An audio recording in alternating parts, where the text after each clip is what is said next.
check run, it either has to be inserted or we have to take action, so. So I will speak to that, maybe G3. And then, when we have a closed session. Good evening, board members and residents. I'd like to call to order our regular board meeting, the first of the year, for this Monday, January 14th, 2013. Will everyone please rise for the Pledge of Allegiance? I pledge allegiance to the flag of the United States of America and to the republic for which it stands, one nation, under God, indivisible, with liberty and justice for all. Mr. Witt, will you please take the roll call? Yes, Mr. Brado. Here. Mr. Capral. Here. Mr. Swikowski. Here. Mr. Tominello. Here. Mr. York said he will be arriving late. Mr. Witt here. Mr. Verkust. Here. Thank you. Next is our approval of the consent agenda, with the approval of the regular board meeting minutes of December 10, 2012. Approval of the bills in the amount of $2,041,787.79. Approval of the Macomb Health and Fitness Foundation request for use of our roadways in our community to support the Let's Move Festival of Races to be held on April 27, 2013. Is there a motion? Mr. Chair, I'll make a motion to approve the consent agenda with the bills in the amount of $2,041,787.79. All right, there's a motion by Mr. Tominello. Is there support? Support. Support by Mr. Swikowski. Discussion, board members? Hearing none and seeing no public comment, all those in favor signify by saying aye. Aye. Those opposed? Motion carries. Next is the approval of the regular agenda. Board members, there are two proposed revisions to the agenda. There is an emergency addendum from the Water and Sewer Department for approval of an antenna in the amount of $1,900. And there's a request for a closed session to discuss litigation, ongoing litigation regarding Doreen Glappa. Are there any other amendments? If not, I'd entertain a motion. Mr. Chairman, move to approve the regular agenda as amended. All right, we've got a motion by Mr. Swikowski. Is there support? Support. Support from Mr. Capral. Discussion, board members? Hearing none and seeing no public comment, all those in, Should we, the addenda should be where we're gonna put it? did I say? I thought I said No, we G3. didn't. I'm sorry. G3 and H2, I missed that. Maybe I was reading it off of here. So the antenna at G3 and the litigation after public comment, or the closed session after public comments, we'll call it H2. Continued, Yes. support, Mr. Capral? Yes. Okay, thank you. Discussion? Hearing none and seeing no public comment, all those in favor signify by saying aye. Aye. Those opposed, motion carries. Next is supervisor and board comments. At this time, just wish everybody a happy new year. I don't know if there are any other Likewise. board comments? Nope. We'll open up for, I'm gonna guess, a comment from the Historical Commission. Yes, Linda Karcheski, Harrison Township Historic Commission. Just want to invite everybody this Wednesday at 6 o'clock that the Historic Museum will be having our meeting, and everybody's welcome. As far as that goes, also, is it appropriate at this time, the people from Agrest that was from the Lutheran Church wanted me to tell you thank you for allowing the bus to come and pick them up at Christmas time. They really appreciated it, and they wanted to say thank you, asked me to say thank you for them. Okay. All right, thank you. And that's great. I think we'd want to turn around and thank both the folks at Trinity Lutheran and those at St. Hubert for hosting the McRest program and providing that wonderful outreach to members of our community as well. All right, next on our agenda, we have some resolutions. Resolution B1, honoring former SMART bus driver Leslie Fell. Mr. Witt? Yep. At a regular board meeting of the Board of Trustees for the Charter Township of Harrison on Monday, January 14th, 2013, the following resolution was adopted. Whereas Leslie Fell has served the residents of Harrison Township for 15 years, and whereas Leslie Fell passed away on December 10th, and he was a soldier of the Mount Clemens Salvation Army, where he served as an assistant corps sergeant major for his lifetime, and has given distinguished service to his community of Harrison Township. And whereas Leslie Fell has from the beginning demonstrated loyalty, dedication, and a genuine concern for the health, safety, and welfare of all the residents in Harrison Township.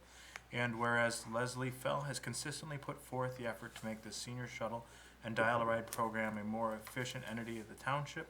And whereas that on behalf of the residents of Harrison Township, the Board of Trustees would like to thank Leslie Fell for his many years of service, his commitment to being the best, and for being a part of our senior shuttle and dial-a-ride program. Now therefore be it resolved that on behalf of the residents of Harrison Township, the Board of Trustees wishes to honor his memory with this resolution and present this expression of our gratitude to his family for all that he gave for the betterment of his community, Harrison Township. Thank you, Mr. Witt.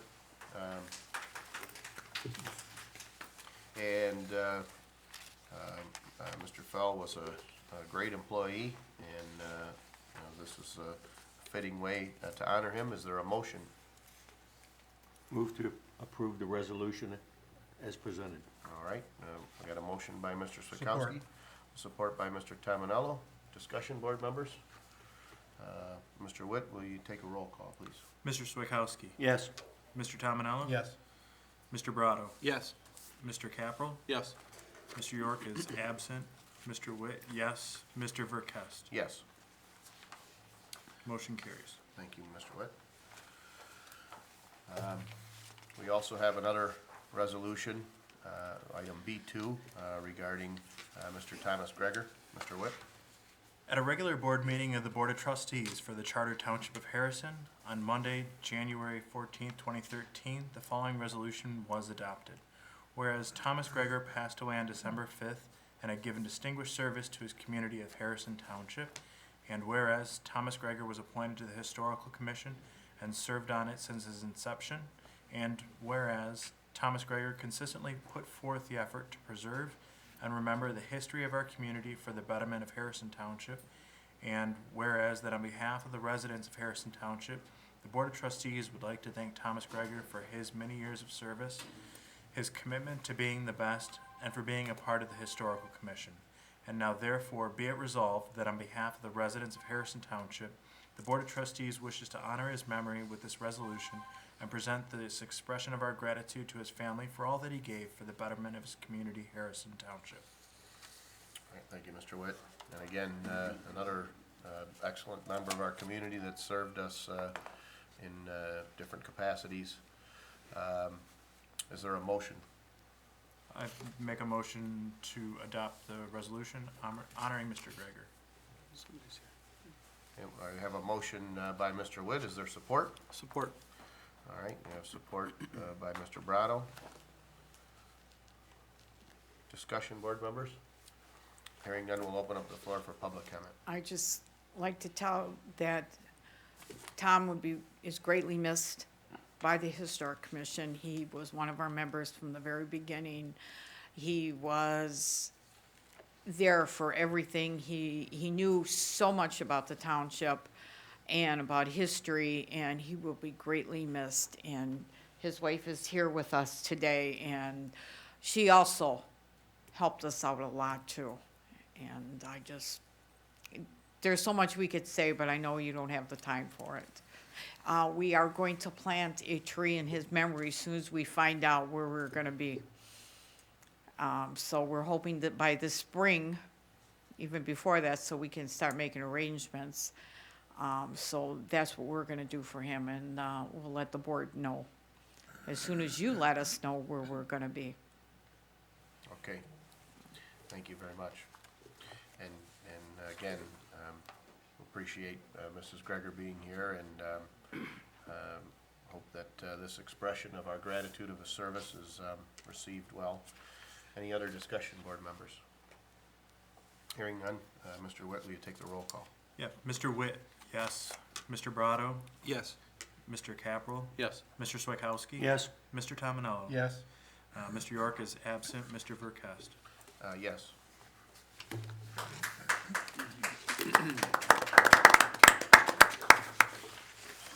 Okay, next on our agenda, item C1, from the Building Department, establishing 2013 rates for our noxious weed cutting.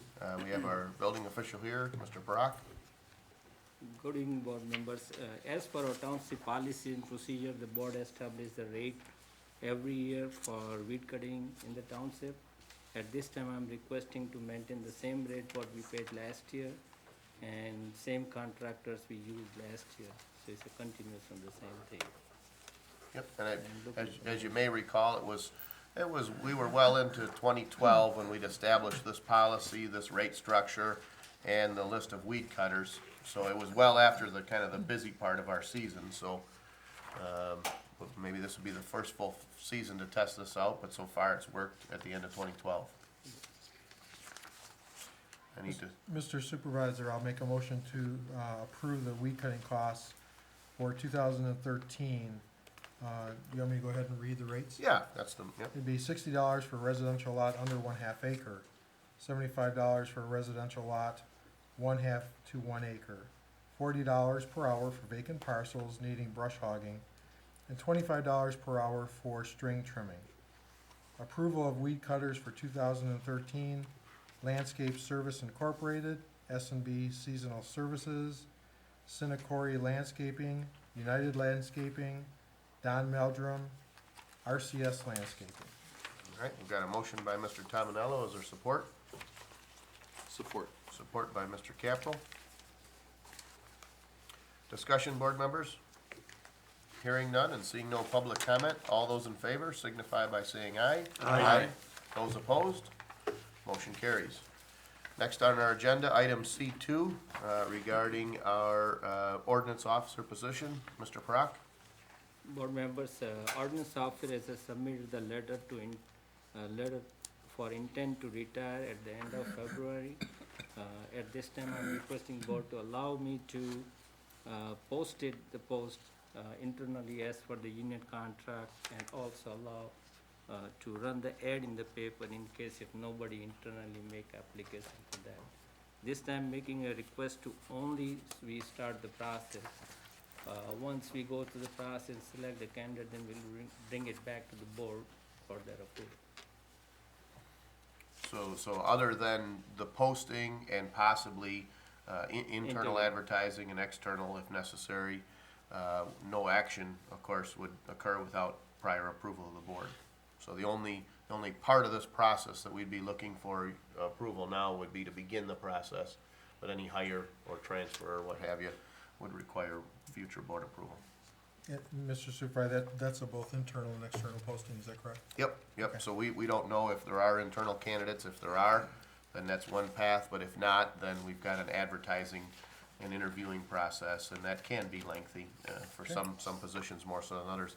I think that the ordinance officer position is a little bit more specialized than maybe some of the clerical positions we've posted in the past. So we're not sure if we have to go outside, how long that process may take. Any questions or discussions? If not, is there a motion? Mr. Chairman, move to start the process for, excuse me, hiring a ordinance officer by posting in-house and to allow for the advertisement of an ordinance officer if no one applies for this position. All right, we've got a motion by Mr. Swakowski. Is there support? Support. Support by Mr. Brado. Discussion, board members? Hearing none, we'll open up the floor for public comment. Bill Servio, resident. While I know this isn't politically correct, in the past, we have two small ladies that are ordinance officers, and both of them been assaulted in the past. Somehow, I think you can probably legally do it to give some kind of preferential points for a man, because I believe that that's what's required. And I don't need to get into the details. You all know what happened with the different ordinance officers. One of them on Lake Shore, and I'm not sure where the other one occurred. But I really think it's important to get a man in that position if possible. Okay. Thank you. Thank you. Hearing no Seeing no other public comment, we'll close the floor for public comment. Move back to any board comment. Yeah, Mr. Chairman, I appreciate the speaker's statements, but, you know, I think we could be looking into some federal violations, giving preference points based on gender. Yep. I think there's equal The opportunity. Equal issues. Employment Opportunities Office would be on us like ugly on an ape. That's a good way to put it. For certain, there's a lot of criteria we need to consider in the evaluation of that, and, but of course, unfortunately, or fortunately, I suppose, depending on what your position is, that's not one of the criteria that we're allowed to take into account, so. But it's understood that the resident is concerned about the welfare of our employees, and for that, we appreciate that. Any other discussion? I just wanted to say that Sandy Mutter's been with us for a long time. She's doing a great job, and it's gonna be a sad day when she leaves, but good luck in her retirement. Sure, sure. All right, if there's no other discussion, we have a motion by Mr. Swikowski with support by Mr. Brado to begin the process for hiring an ordinance officer by posting internally, and if there are no applicants, advertise externally for the position. All those in favor signify by saying aye. Aye. Those opposed, motion carries. Next on our agenda, also from the Building Department, item C3 regarding funding for the Housing Board of Appeals for their 2013 meetings and other related expenses at a cost of $3,500. Mr. Brock? The board members signed 2012 Housing Board 10 meetings, one every month, except January and December. We had about 37 cases. Out of them, 24 were resolved to the satisfaction and brought the properties back to standard, or they were demolished. Only one case, Housing Board was forced to order it. Rest of them voluntarily, they agreed to demolish by themselves or bring the property in compliance. 13 cases are still ongoing due to the different reasons, because we couldn't establish the ownership or court matters, or they are in still foreclosure process, and some are given more time to get in compliance. So hopefully they all will be resolved this year. This year, the board will be meeting 11 meetings, January to November. December, during that period, the township is closed. So we need some funding to pay for all the expenses. Out of that, 2,200 goes for paying members their fee for attending, and the remaining 1,300 we need for paying for title search or some help from Mr. Hood's office in that, postage, registered letters and all that kind of. So I'm requesting to approve $3,500. Last year, 2,000 was approved as traditionally, but we ran out of money very soon. So- This should be a line item. Probably next budget, we will request them to be in the line item for a housing board. Last year partly was paid by the building department funds or general fund. Yep. So amongst the various boards that we support, certainly there are expenses associated with each one, and there's, that's covered in the budget. This is not a significant cost when you consider the work they're able to accomplish. As Mr. Brock said, this is probably the most efficient tool that the board has available, or the township has available, to address blighted properties. And their results last year reflect that. So there's certainly a desire to continue with the Housing Board of Appeals, but as we reviewed the budget, there was no specific cost, and although it sort of arose by any other name, we ran that Housing Board last year, we didn't have a specific line item or section of the budget that outlined that expense, so it was absorbed within the building department, and truly, it really isn't a building department function, although we depend on our building official to oversee it in his department. So what we're really looking for is approval of that expenditure, and then as a result, we'll have our finance director revise the budget in a future budget amendment to show that as a specific expense, so it can be tracked. But it's not a very, wide-ranging or variable expense. The stipend, typical stipend for the members, if there's any title searches, things like that, pretty routine. Mr. Supervisor, You know, I think that the housing board is a viable body in the township. I think it adds a lot of value for both the township and the residents. So with that said, I'll go ahead and approve the funding for the Housing Board of Appeals for 2013 in the amount of $3,500. And also, as part of the motion, I would like to ask that the line item for the Housing Board of Appeals relative to these expenses are made part of the 2014 budget. All right, we've got and that's a worthwhile amendment to the suggested motion, so I, no problem with that. Mr. Tominello's made a motion, is there support? Support. Support by Mr. Swakowski. Discussion, board members? Hearing none, we'll open the floor for public comment. Bill Servil, Housing Board of Appeals, builder member. This number that's being thrown out here, $2,200 of that is actually stipends that are paid to the 4 paid members. Mr. Parock, being a township employee, is not paid separately for that meeting, but the other 4 of us are. That's $200 a meeting, time 11 meetings. But there are some expenses that Mr. Parock is not mentioning that I believe should be attributed to housing in the budget.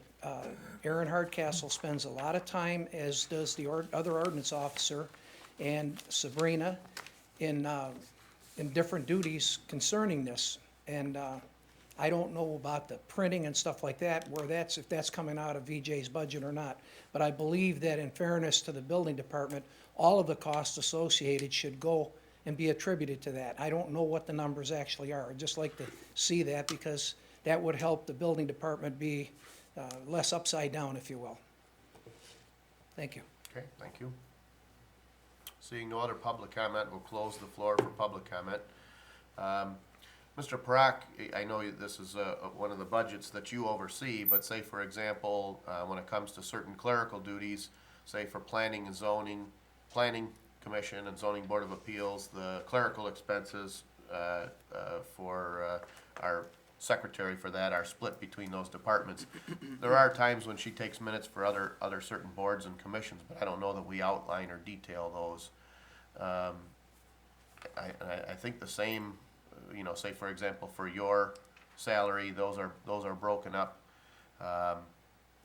In light of the impact that might have on the budget, maybe we would ask Mr. Spencer, when he adds that line item, if he feels that that's an appropriate, you know, reallocation. I think the important thing to note here is that if we had no Housing Board of Appeals, we would spend the amount of money that we've allocated in the budget. By adding this Housing Board of Appeals, and essentially reconstituting that Housing Board, we're spending $3,500 that we wouldn't have. As far as the, you know, Mr. Parock's fixed expense, Ms. Hardcastle's and Ms. Mancini's, those are expenses we have. They're just distributed over other budgets. So perhaps if the board chooses to approve this, when we direct Mr. Spencer to do this, he may want to reallocate some of those salaries if that's appropriate. But I don't know if there's a need for us to amend the motion. I don't know if there's a feeling on the part of any other board member here. I think we would look at that as we look at as adding line item, because we're gonna be looking at, you know, all ancillary costs tied to that, Yep. right? Yep, but truly the expense, and I think the reason why we brought it in this form is because constituting that housing board shouldn't be a burden to the building department. It should have its own thing, and as such, if we're gonna fund that, it's about $3,500. That's the additional expense of that housing board. Any other discussion?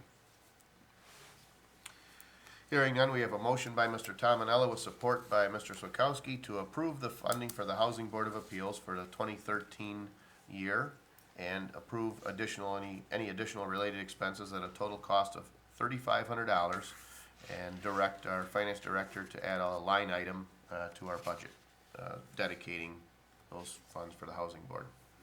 All those in favor signify by saying aye. Aye. Those opposed, motion carries. Thank you. Thank you, Mr. Pratt. Next on the agenda is item D1. Chief Lopez. Good evening, board members. As the item indicates, as you know, we have 3 ambulances currently at the Harrison Township Fire Department, and we're at a position where it's time to begin looking at replacing one of those. Alpha 3, the oldest of our fleet, is 16 years old, nearly 100,000 miles on it now, and the other ambulance that would then be moved into backup status is about 10 years old and has over 90,000 miles itself. And so our fleet is aging, and we're at a point where it's time to consider a replacement. And we've begun the process internally of looking at options and gathering information. In discussions with Mr. Verkest, we felt that it would be helpful to the process to allow to the creation of a committee consisting of a couple of members from the township board to assist us in analyzing the information that we gather and exploring all of our options and coming up with the most cost-effective way to proceed. And that's what I'm asking to do at this time. You'd also mentioned, I know in our discussions regarding this, that the fire department has pursued the option of submitting for grants to see if there are any funds available, grant funds for this cost, and maybe you can expound on that.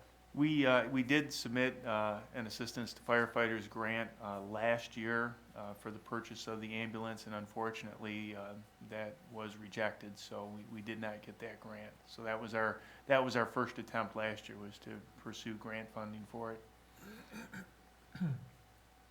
And so the thought that I had anyways was that there may be any number of questions that this board might have, or things that they're curious about for the process, and so we thought it would be valuable, instead of having trying to assemble the entire board to go over this, have a subcommittee formed to work with the chief and the firefighters to go through that process, and on behalf of the board.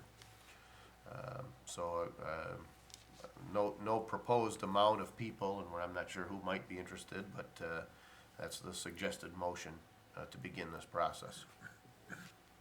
Discussion, board members? Is there a motion? I guess you'd have to know who's interested in serving to put them on there. Well, at this point, I don't even know if the board is interested. I mean, we could create that committee, and if someone is willing to make that motion and it's the board's pleasure, we can then see what number. Obviously, we have a cap of 3 before we require, an open meeting process. But I don't think certainly this committee isn't likely to make any decisions, but rather bring back recommendations to the board, kind of a fact-finding process. I'd be willing to sit on that committee.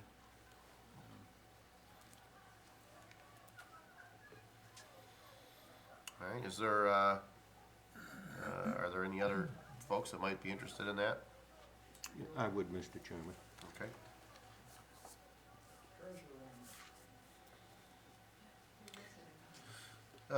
Yeah, there's probably some value in having a full-timer.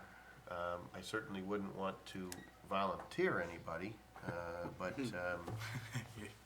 that would be one option. I don't know if you have an interest, or... Well, I know last time they purchased equipment, the treasurer's office was involved because they helped with some of the financing and some of the numbers to it, so.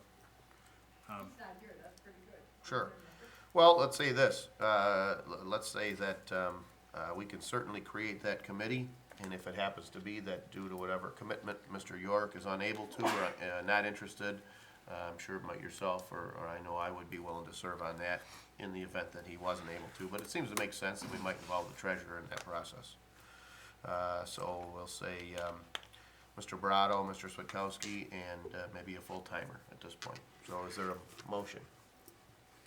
I'll make a motion to create a committee to work with the fire department to research the purchase of a new ambulance. All right, up to, say, 3 members? Sure. Good. All right, got a motion by Mr. Brado, Support. support by Mr. Tominello. Discussion, board members? Hearing none, we'll open up the floor for public comment. Bill Servil, resident. My memory isn't as good as it used to be, but it seems like Chief Stahlgrave, I believe that's who it was, came forward back prior to 2004 and requested of that board to make a special line item in their budget for equipment replacement.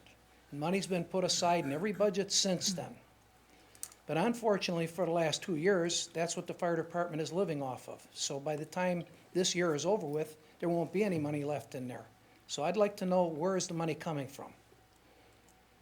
You know, all of you people and the fire department all knew that this was gonna happen, that if you spent that money, that it wouldn't be there to buy equipment. I think that's unfair to the residents for this to happen. But that said, I believe that no one here, including myself, has the expertise to evaluate a 16-year-old, 90,000-mile vehicle, whether or not it's serviceable or not. But I believe that the people that build them do. It might behoove you to spend a couple $100 to have somebody from the company that builds them to evaluate it and determine the true condition of this thing. I believe it's a diesel engine. They run diesel heavy trucks 1,000,000 miles.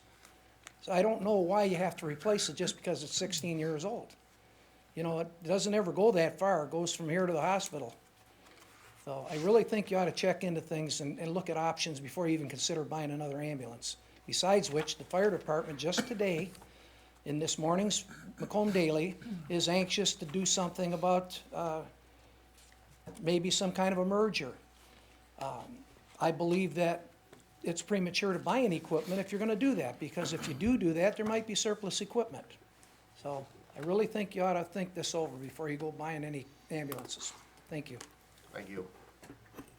Seeing no other public comment, we'll close the floor for public comment. Chief, I apologize if I'm putting you on the spot here. From memory, I don't recall what the current fund balance is in the fire department, and if you don't, I wouldn't blame you, but I know it's well in excess of the amount that we.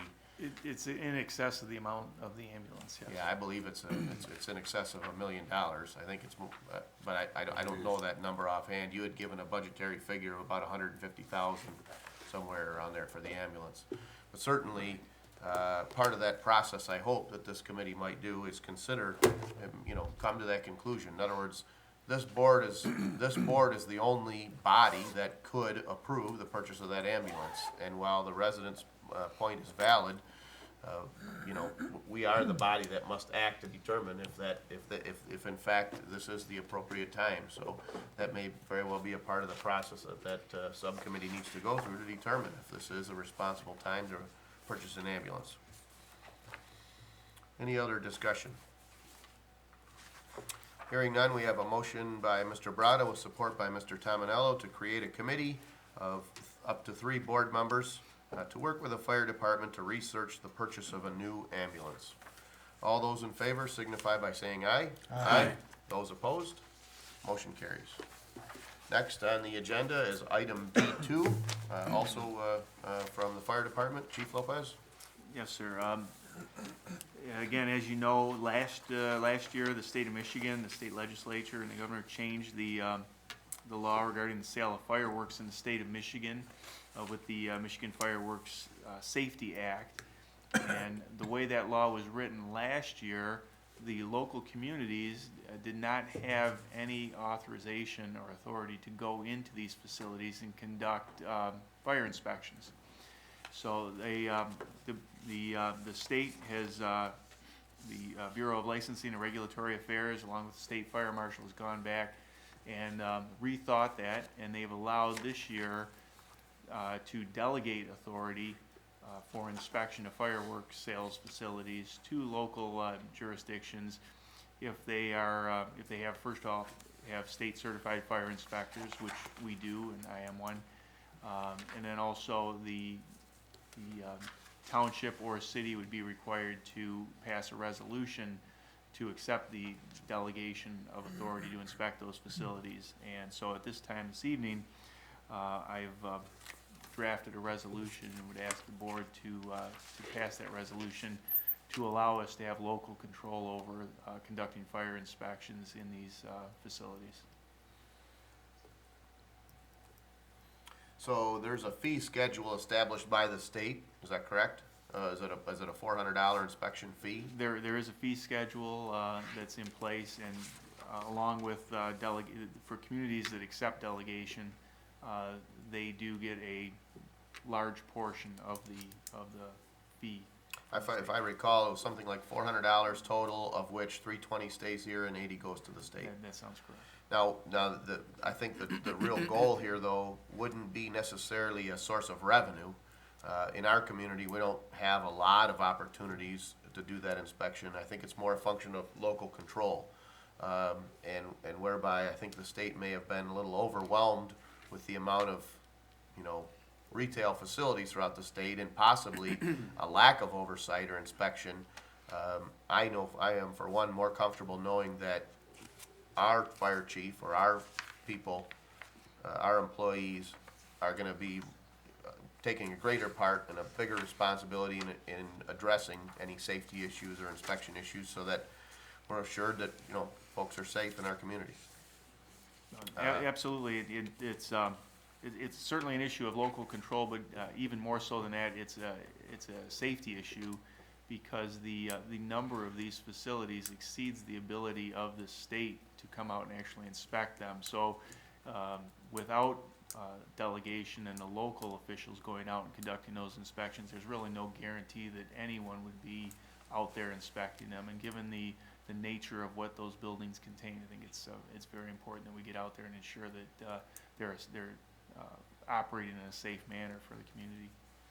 And it's kind of one of those things where this is a relatively short season. A retailer sets up, moves into town, sets up, does their deal, and heads out of town. And that doesn't mean that any one retailer is not following the law, but it is certainly an environment that's kind of ripe for violation and, again, a safety issue. I was just gonna ask if, when you're out doing those inspections, is there a way our ordinance is pretty restrictive as to when you can use the fireworks? It limits it to those days that the state allows. Is there any way we can provide them with copies or something, so that they can distribute it to the people that purchase it, so they can't go, gosh, I didn't know I couldn't launch them off 3 weeks before 4th of July? Sure, we could absolutely provide that while we conduct the inspection. Mr. Supervisor, my question would be, although I think this is a great idea, does this resolution need to be married with our local ordinance? The reason being, this talks about, the Fireworks Safety Act, PA 256 of 2011, and how it's gonna be, the LARA, is going to be a pursuant act that's gonna be, governed under, but the whole thing is, this sort of is one snapshot. We have a local ordinance that talks about, volume of fireworks, the way they're displayed, things like that. So I think some of that may overlap, but I think if you're gonna do an inspection, you also have to take into consideration local ordinances, because this may not look at the local ordinance. So I guess, how is that? Yep, well, that's a great question. It's not something we discussed. Mr. Huth can probably address this, because we're not the first community to address this. Right, and Mr. Tominello, I think when the inspections are done, you should go in with encompass the whole law, status of the law. This resolution here, though, is just what's enabling him to go in and do the inspection in the first place. So I think it would stand as it is, but I would encourage the chief to look at what he's already on the books here in terms of the local ordinance too.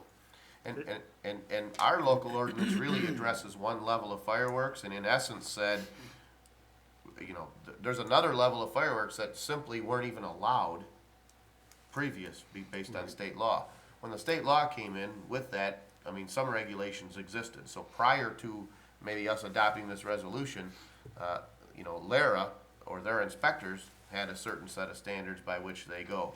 If there's a need for us to address, and I'm not even sure that we have the authority to establish, I know when this originally was drafted, the state kind of said, these are the rules and you have nothing to say.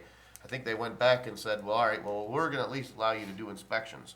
So there may be, within that revised or amendment to that original public act, there may be the freedom for us to enforce our own set of ordinances. But at this point, I think our ordinances address, more like sparkler level fireworks and not No, we wrote that.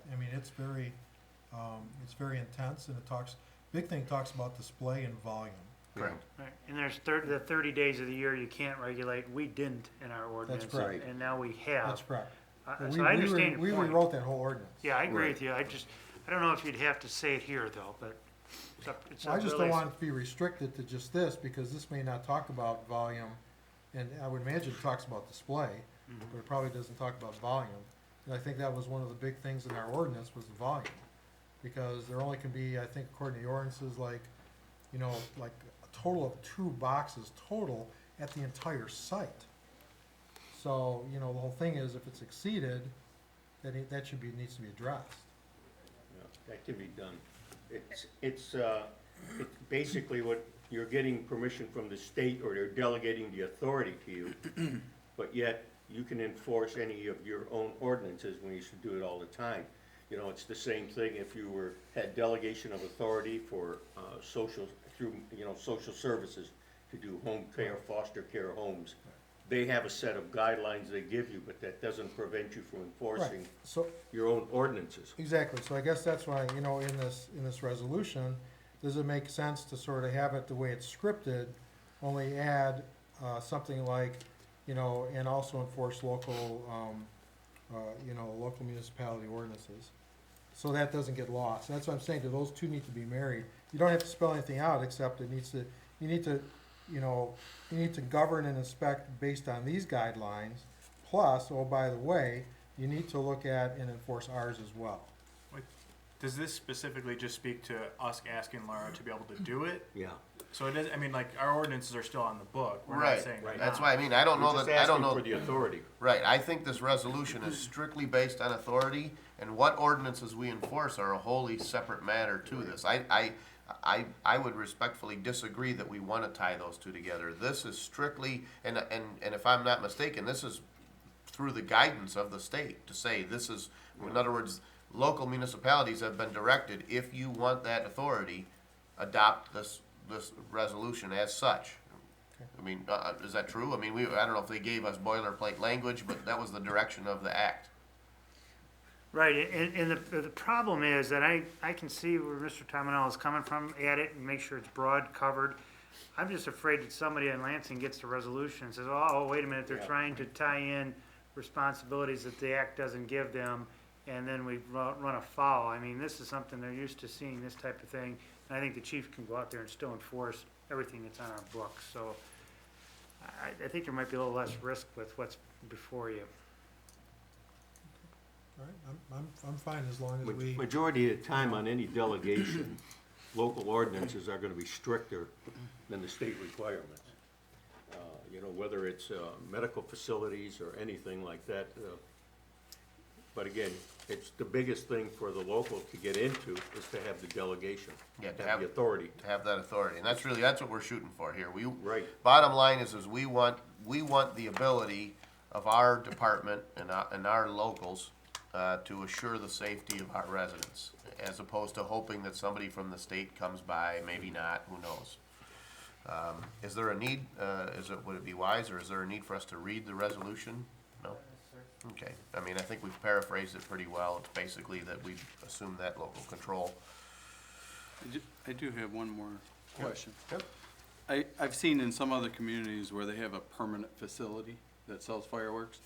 And I don't know if somebody can do that in our community, but if they could, are you responsible for multiple inspections for more than just once a year, or is it twice a year, 4 times a year? Well, so part of that has to do with our local ordinance, but part of that has to do with the state law. If I recall, when PA 256 was enacted, they addressed specifically permanent versus temporary in that act. So, you know, in other words, considering that at one time the state didn't allow fireworks that were significant enough to really have much in the way of permanent, you know, you travel out of state and you'll see, you know, exits off of the interstate with huge lights and, you know, big displays and things like that. Those are permanent type things, but Farmer Jackson, Groesbeck. yeah, but I don't know that we've had that, you know, that we've had that in the state, but I think the act allows for that. Well, within Sterling Heights, they do have them. Right. I mean, I've seen. Oh, no, absolutely, right, but I'm And saying, Mount Clemens. right, I don't know that existed prior, though, is my point. I don't Right. know that the volume you're of correct. Oh, works yeah. that were allowed and nobody bothered doing it. But the state act has, Provisions. yeah, and that's why I'm saying Prior to the act, because the only thing that was allowed was Class C, which were basically sparklers and lawn displays. Because anything that left the ground or issued a report was illegal by Michigan standards Right. until they passed the act. right. So, so I believe, that's why I'm saying, and again, Mr. Huth, I'm gonna draw on your experience here, but other communities, some of which I think you represent, have adopted this same resolution, true? Yeah. So, you know, adopting this resolution could lead, because this is basically, you know, this will only be the second year of this new act. So, you know, it's a year old, they've already made modifications to it, you know, allowing the chief to do, and his department to do these inspections. And we may learn, he may have to come back and say, well, we've got to look at this or that in our ordinance, but at this point, I think that discussion is separate from assuming the responsibility or requesting that responsibility from the state. But I think what Mr. Capra was asking is if somebody does choose to open a permit facility, say on like Mariners Point, is it just a once inspection or is it like a Is it multiple? ongoing? Is it ongoing? Do you go back or?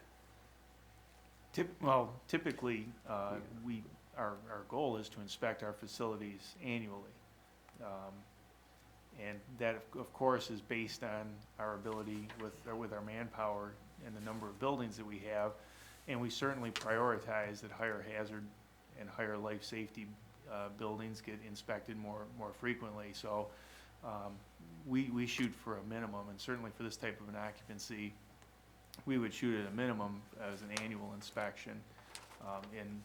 And typically what happens in conducting inspections, if there's issues that need to be resolved, we're back there 2 or 3 times sometimes in order to get the building fully into compliance, which could take weeks or months. So oftentimes we're in a facility several times during the inspection process over a period of weeks or months in order to get a facility 100% compliant. But this type of facility, minimum, we'd be looking at an annual inspection. Okay, good? Yep. Other discussion, board members? Make a motion to approve the resolution as presented. And this is the resolution to perform fireworks inspections as delegated pursuant to the Michigan Fireworks Safety Act, Public Act 256 of 2011 as amended. All right, we've got a motion by Mr. Tominello. Is there support? Support. Support by Mr. Swakowski for the resolution. Other discussion, board members? Hearing none, we'll open up the floor for public comment. It'll serve you again. I laud the chief for bringing this forward. I think it's an excellent idea. And I also think Mr. Tominello had a good point, and I think Mr. Witt had an excellent idea. Possibly, if you can't tie it into this resolution, maybe you should have our attorney revisit our ordinance and maybe make it part of the ordinance that they have to supply a piece of paper showing when it's legal to fire these things, and include that in our ordinance. Additionally, I assume there's already a permit fee. Maybe you should look at that. I think this is gonna hit some small people quite hard already. If we have 2 permits for one business, I think that might be excessive. You might wanna take a look at, if we adopt this and we're gonna get $320 already, that maybe we could forego the other permit fee, because actually, they're gonna look at the same things at the same time. Something to look at. Thank you. Thank you. Seeing no other public comment, we'll close the floor for public comment. I don't know that it's necessary for us to adopt an ordinance, say, for example, on some of the inspections, you may have handouts that you give to certain businesses or certain groups based on whatever that might be. So if we were to have one that merely, you know, said, hey, we'd like you to inform, you know, or post this so that your customers are aware of the ordinance regarding the discharge, I don't know, we have to do that through an ordinance, we can just request you to do that, eh? Sure. Okay, as far as the fee, as far as I know, the $400 is it. Is there another fee that's involved in this inspection? Is there another fee that I'm not aware of, or? If they were to do a temporary sales like and set up, there has been fees charged for that in the past, but it's no different than a fee charged for a Christmas tree vendor, and that's correct me if I'm wrong, but what the state law allows is you can charge them the exact same rate that you would charge somebody else to do something. You can't charge them above and beyond for a fireworks, which is, I think what we used to do is above and beyond the standard vendor's pyramid or something. Okay. All right, so And then again, that fee is dictated by the state as a part of this. It's not a fee that we're allowed to set. So that $400 comes from the state in that amendment to the original act. Any other discussion?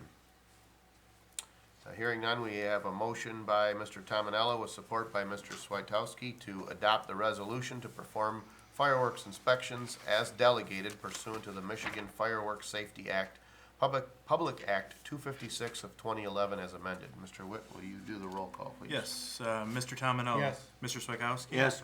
Mr. Brado. Yes. Mr. Capral. Yes. Mr. York is absent. Mr. Witt, yes. Mr. Verkest. Yes. Motion carries. Thank you, Board. Thank you, board members. Next on our agenda is item E1, regarding an alternate member for the Zoning Board of Appeals.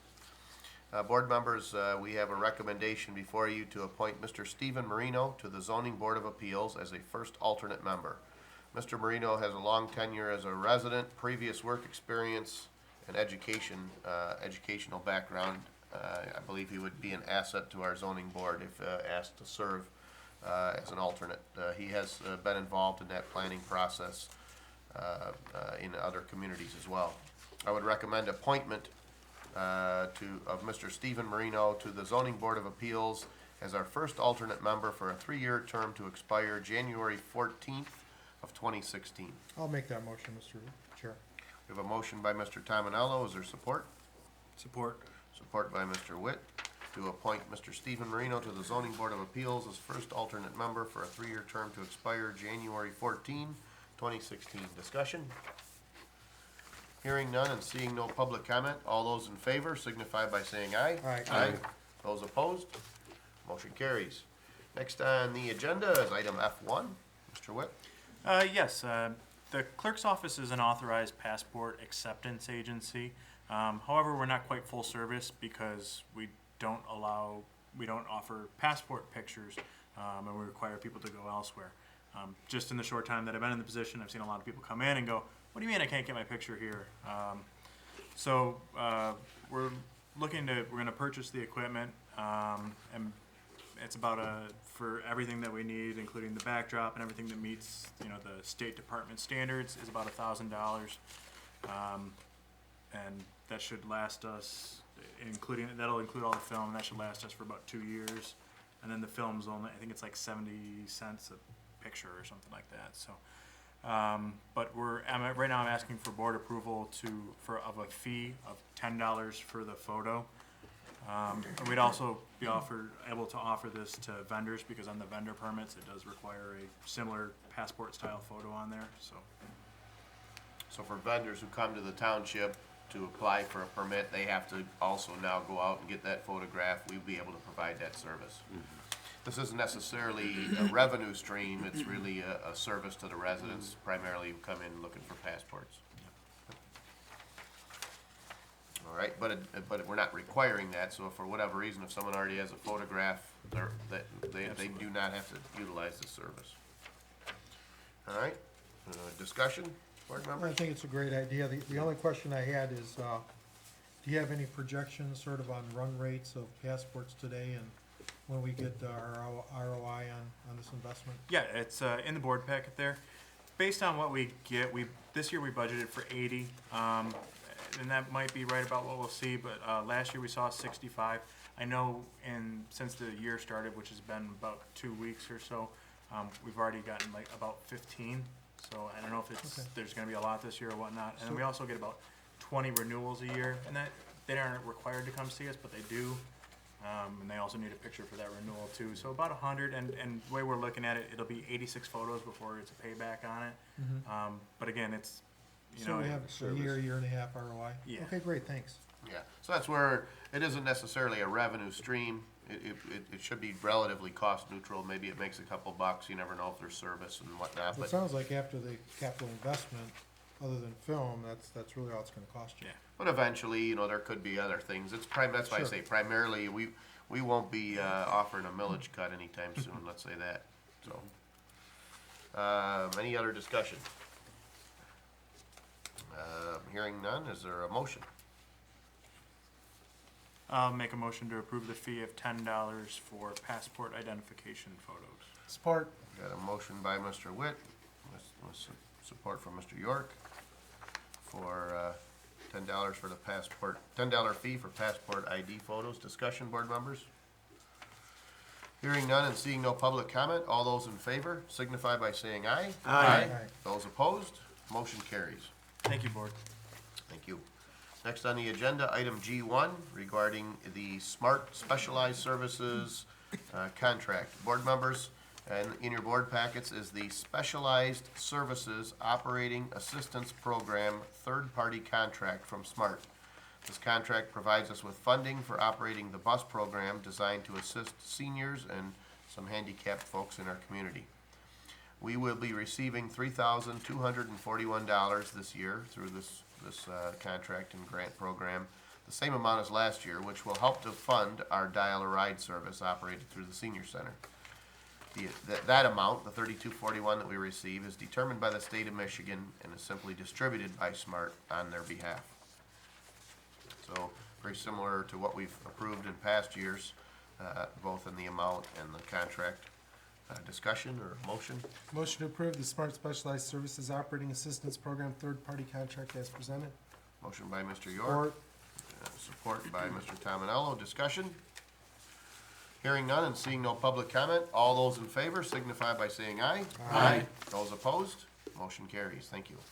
Next on our agenda, item G2, also regarding the SMART program, addressing the replacement of one of our buses. Board members, as funds become available, our SMART transportation system will replace the buses that are allotted to the township. They retain ownership of the buses. We assume the cost of the fuel and any repairs. All of the buses currently being driven by the senior center drivers are from the model year 2005. We have one bus that's been most problematic, our 19-passenger bus, and we've been asking for a little over a year to see if that could be replaced. SMART has contacted us and says that they do have a new bus that they can replace it. Because of the problems we've had with this most problematic unit, we have incurred repair expenses and, a loss of service for that bus. We're talking about replacing it with a 2013 Champion Crusader bus, which is constructed on a Ford E350 chassis. The township is responsible for the oil changes, maintenance, so on and so forth, tires, but in essence, the bus comes at no cost to the township. So we would be looking for the approval for the township to enter in this contract for one replacement cost at no cost to the township. One replacement bus at no cost to the township. Motion to approve the contract with Smart Transportation System for one replacement bus at no cost to the township. Support. Support. All right, we got a motion by Mr. Witt with support by Mr. Capperell. Discussion, board members? Hearing none and seeing no public comment, all those in favor signify by saying aye. Aye. Those opposed, motion carries. Who says there's no such thing as a free bus? Of course, they gotta get the money from somewhere, so nothing's free. All right, we did have an addendum to the agenda, which we proposed as item G3 from the Water and Sewer Department. We're requesting approval for $1,900 of improvements and the installation of new and existing antennas to the pre-approved antenna tower at Station 2. You may recall that the old antenna that we had at the Water and Sewer Storage Building, formerly Fire Station, had fallen and disabled a portion of our SCADA system. This board approved the cost of constructing a new tower to be used dual purpose at Fire Station number 2, both for the fire station's communication system as well as our SCADA communication system for water and sewer. That tower was erected. There was an unknown amount of cost based on the electronics, based on literally installing the physical antenna. So we'd say we had a tower constructed. We were able to have a contractor come out, do all of the wiring and electrical work at a cost of $1,900. The problem is, when we received their invoice, it really wasn't clearly an invoice, and so we just thought it was kind of an estimate, or this was his cost. He called, during the break, said, hey, it's been a couple of months, I never got my check. We said, well, gee whiz, we didn't know you invoiced us. Mr. Axtell had found his communication from him and said, hey, I'll pay that as soon as I can. I apologize for the delay in payment. Problem is because it wasn't included in the board packet, it does require individual board approval so that to be included in the check run. So simply stated, we're asking for approval of the invoice in the amount of $1,900 for Cook Construction for the water and sewer and fire antennas. So moved. Motion by Mr. York, is there support? Support. Support by Mr. Caprow, discussion? Hearing none and seeing no public comment, all those in favor signify by saying aye. Aye. Those opposed? Motion carries. We do have a closed session, but prior to that, we will take public comments if there are any, and board comments. Bill Servil, resident. I have a few items that I'd like to bring forward. I talked to Mr. Huth about this first one in the past, and I told him that we were trying to do a different way, go about it a different way, but it doesn't seem to be working. I attended a MAP conference in the fall up in Traverse City, and part of it was a legislative update. And there was a lawsuit that the DEQ filed against Worth Township concerning discharge of raw sewage into Lake Huron. The long and short of it is that it appears as though the DEQ sued not once but twice. They lost in the first court, and then they went to Michigan Supreme Court and won. Mr. Huth has the detailed decision that was written by the court. But it appears to me as a layperson that the DEQ has left themselves open, because what they do is issue permits for discharge from 12 towns, which ends up in the lake. At the same time, they're suing a community for discharging into the lake. Well, I think we have an opportunity to do something about this. I told one of the members at EDC about this. He immediately emailed our our county executive, but he hasn't heard anything back. I thought it would be better for the county to pursue this than Harrison Township by themselves.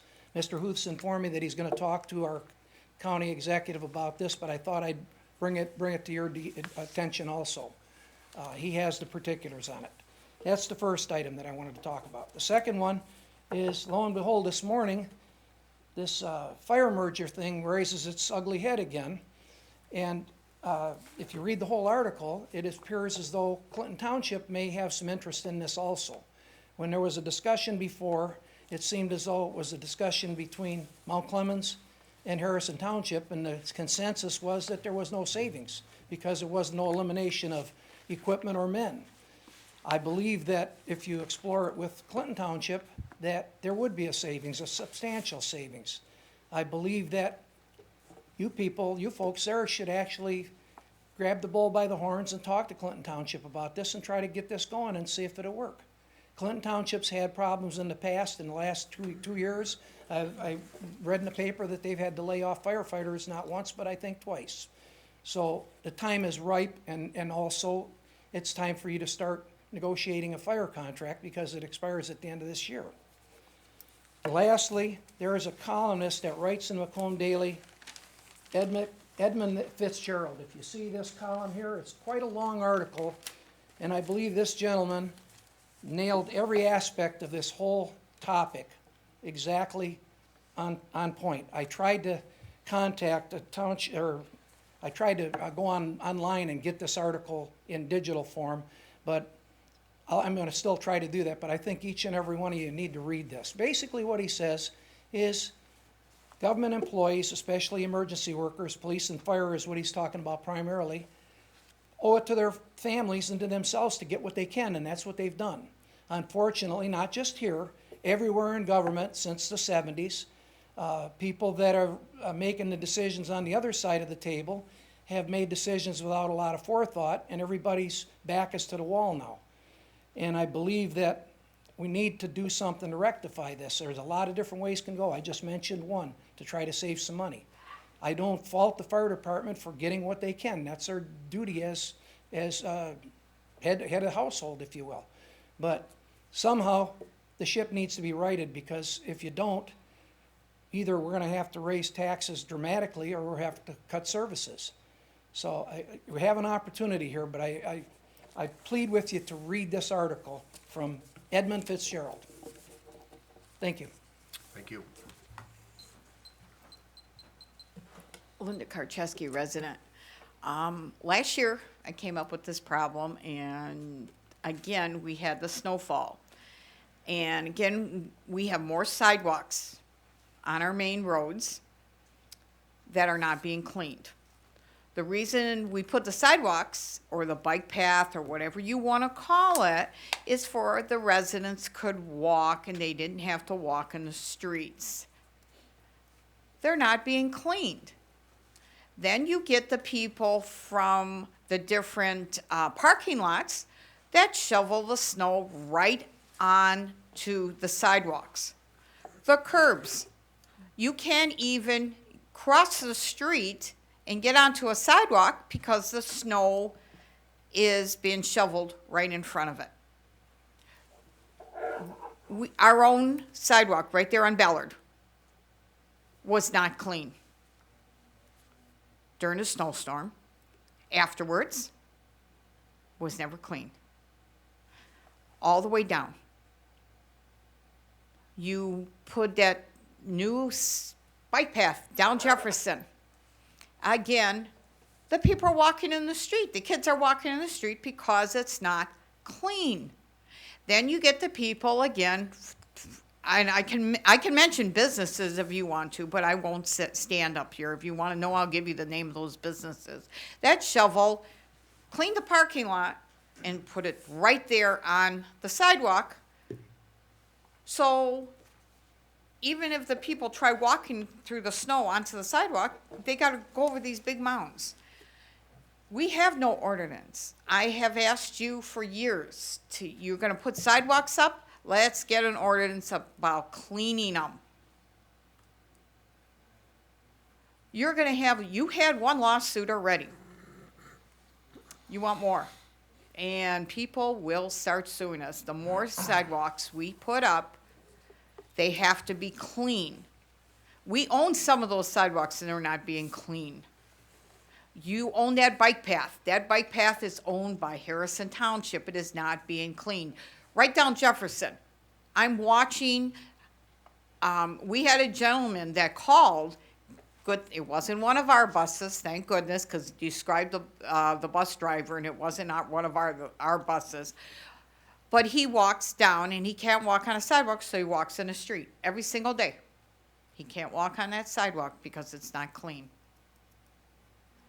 Let's do something. If we're going to put sidewalks up, bike paths, whatever you want to call them, let's do something about cleaning them. Let's make sure the businesses, the owners, are not shoveling the snow onto the sidewalks. Let's clean them for the residents can walk on them. That's why we put them there, for the residents could walk on them. And I'm not the only one. So that'd be really nice before the next snowfall. Thank you. Thank you. Seeing no other public comment, we'll close the floor for public comment. A resident had spoken about the combined services work that was done between Harrison Township and Mount Clemens, both the committee that we formed as well as the firefighters. Back in the fall of this year, we reached a point where we either needed to spend some money on a study or cease the process. And the two municipalities did not agree on basically moving forward and spending the money. What we did is we involved SEMCOG. They had a couple of folks who were, I'd have to call them experts. They certainly had a lot of knowledge about mergers in other communities, both in our area as well as, maybe nationwide or in other areas of our country. They did several different financial analyses, but in the end, it came down to one of two ways in which we could combine our fire departments, or basically look at combined services. One would be to form an authority, sort of in essence remove the responsibility of providing fire services from Harrison Township and Mount Clemens, and establish a third party or an additional board of presumably elected officials or representatives of the people to fund that process and to establish that funding model. And there would no longer be a Harrison Township Fire Department or a Mount Clemens Fire Department, but an authority. And the thought is maybe on a more grand scale, we might look at, say, for example, the Macomb County Sheriff's Department, a larger scale operation might be able to have some economies of scale. The problem is, total number of firefighters, if we were to combine this and form an authority, would be about 39. There are communities in the Metro Detroit area that have hundreds, or certainly well in excess of 100 members in their fire department. So if there were maybe 3-4 different cities and a couple different townships that formed a 200, 300, 400 man department, we might be talking about economy of scale. But if the two communities, Harrison Township and Mount Clemens combined, we're still half the size, less than half the size of Warren or Sterling Heights or Clinton Township. So not necessarily the synergy that we're looking for. It might be a place to start, but it's not going to cause other communities to jump in. Bigger fish are going to have to make that decision, and maybe we participate in that. The second option proposed by SEMCOG was to have, in essence, one community absorb another. And again, I'll use the Sheriff's Department as an example. When Mount Clemens was finding that there was a large cost to operating their own police department, they in essence, sort of allowed their department to be absorbed by the Macomb County Sheriff's Department, and then just paid a flat fee or a contracted fee to the Sheriff's Department for the police services. So another proposal that SEMCOG made to this committee would be that Mount Clemens and their fire department would be absorbed by Harrison Township, and then we would turn around and contract those services. The problem with that, again, really was twofold. One was we do transport. Mount Clemens follows a model where they have a third-party private entity do transport. Number two, it was an issue of geographic layout. Mount Clemens is kind of a square surrounded on three sides by Clinton Township. Literally, in some cases, in order for Clinton Township to respond to a call within their own community, they have to drive through Mount Clemens on the way to one of their own calls. So it didn't seem to make sense that, again, Harrison Township would absorb a 12-member department when Mount Clemens has a department that not only surrounds them on three sides and literally has stations that could service them, and they could close the station they have and still provide service, but in addition, they don't do transport. They use the model where MedStar provides the transport. So it wouldn't require Mount Clemens making an investment into an ambulance. So if we were to adopt that model or look at that model, a more logical partner for Mount Clemens, both geographically and in terms of how they do their business, would be Clinton Township. So we said we're still willing to look at it. We said if we encouraged everybody on that committee, if someone's got another idea, if there's another model that comes forward or some other ideas, we're still interested. We would like to save money. But the two models that SEMCOG had demonstrated didn't seem to be geographically or logically the right partner between our two departments. But if something changes in the future, we're ready to hear that.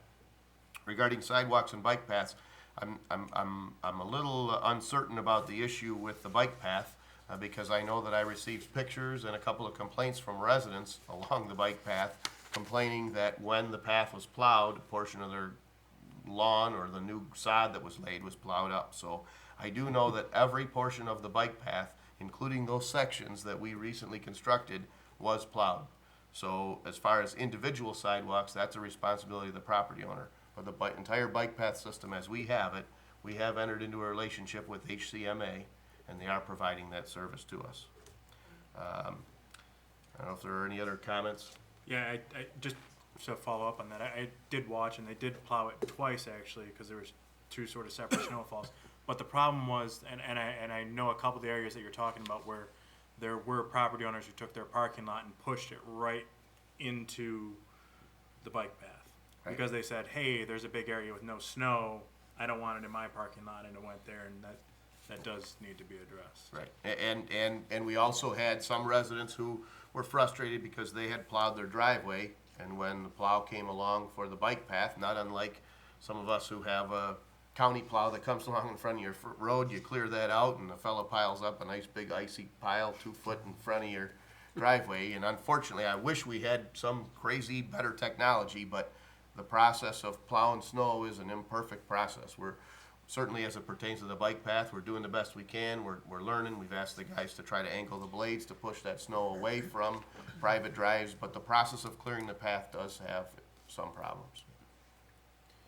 Mr. Supervisor, I can comment, relative to bike path specifically. I brought forward to the planning commission that we need to take a look at an ordinance, a new ordinance possibly, relative to bike path, I guess, let's call it, maybe just protocol. So what happens, and one of the things that I've been observing is that with some of the new bike paths and the way they're encroaching on different people's property and the way they're built, people are parking in the middle of a bike path if it's in front of a residential neighborhood. Snow's being dumped on, so it's another thing. So I brought up to the planning commission that we take a look at this and we actually put together an ordinance that says, you know, you cannot physically park a motor vehicle perpendicular to a bike path, blocking the bike path. I've heard people have to go out to the street, go around a car and come back. So I've looked into this, I brought it up, it is on our agenda. And we could add snow to that as well. I mean, the whole thing is if you have a bike path in front of your house that is plowed, you know, you cannot deposit your snow right into the bike path. So I can surely add that to an initiative that we've already started. And I think we need that because now that we've expanded our bike path, that's one thing, again, that I thought was going to be very valuable and brought it forward, so. Yep, it's important to note that the bike path in every place is in public right-of-way. You know, the bike path does not lie on any private land. So it is public right-of-way, and although sometimes we feel it's different and see it different, it's no different than a road. You can't just park your car in the middle of the road, you can't shovel your snow in the middle of the road. Correct. And it is Right. a public walkway, it is a public throughway. Right. So we'll have a solid ordinance here within the next 3 to 6 months, and hopefully we can, you know, start enforcing it and let people know exactly what the parameters of the ordinance are. Yep, and in all fairness, it's a learning curve, you know, I mean, you know, we're seeing more and more investment in, you know, the types of public transportation that involve, you know, bicycles or, you know, different things like that, you know, more walkability in a community. It's a feature that we're trying to work on, and it's a growing curve for some of the residents as well to learn how to deal with it. So hopefully we don't get any more snow and we'll never have to worry about it, so. Any other comments? Yeah, Mr. Chairman, I'd just like to give a kudos to the water department. It was another break on my street New Year's Day. And they were in and out probably within about 3-4 hours. Yeah, they've had a string of them lately, and Yeah. they've done a great job. I know we spent one evening with a couple of guys from the department, and we just sat down to eat dinner, and the call came in. Poor guys had to leave, but I mean, you know, when you experience that, you really realize. I mean, certainly there's compensation, but I think at that time, sometimes you say, you know, it's a Friday evening. I'd like to forego the compensation, just be able to eat my dinner. So we're very fortunate to have a crew of folks in our water and sewer department that respond quickly to address those issues. So, good point. Any other comments? Hearing none, I think we'd be looking for a motion to enter into closed session to discuss possible litigation or ongoing litigation So moved. with Doreen Glappa. Support. Got a motion by Mr. Tominello, a support by Mr. York. Discussion, board members? Hearing none and seeing no public comment, Mr. York, will you take the roll call? Mr. Witt. Yeah. Mr. Witt. That's all right. I'm usually Mrs., but Mr., so I get all of That's it. all right. And it's at 8:18. Mr. Tominello, Yes. Mr. York, Yes. Mr. Brado, Yes. Mr. Capral, Yes. Mr. Swakowski, Yes. Mr. Witt, yes, Mr. Verkut. Yes. Motion carries. All right, take a couple minutes. I'm sorry, Jared.